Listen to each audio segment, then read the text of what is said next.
غسل میں چھوٹی سی غلطی کی وجہ سے بھی بدن ناپاک ہی رہتا ہے، پاکی حاصل نہیں ہوتی، اور اس حالت میں پڑھی گئی نماز بھی ادا نہیں ہوگی، دوبارہ پڑھنی پڑے گی پاکی حاصل کرنے کے بعد۔ کون سی غلطی کی وجہ سے غسل دوبارہ کرنا پڑتا ہے، یہ بڑی اہم بات ہے، اس کی تفصیل سن لیجیے گا۔ سب سے پہلے تو یہ سمجھیں کہ اگر کسی کی غسل کے اندر غلطی کوئی رہ گئی تھی، کوئی کمی بیشی رہ گئی تھی جس سے غسل نہیں ہوا، اس حالت میں اگر اس نے نماز پڑھ لی تھی، وہ نماز نہیں ہوئی،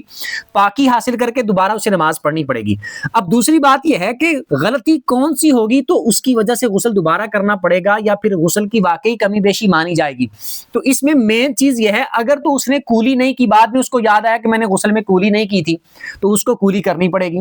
یعنی وہ پاکی حاصل نہیں ہوئی اس کی۔ اسی طرح اسے بعد میں یاد آیا کہ میں نے تو ناک میں پانی نہیں ڈالا تھا صحیح طریقے سے، اس طرح نرم ہڈی تک پانی نہیں پہنچایا تھا، تب بھی یہ ایسی غلطی ہے کہ اس کی پاکی حاصل نہیں ہوئی، بدن اس کا ناپاک ہی ہے۔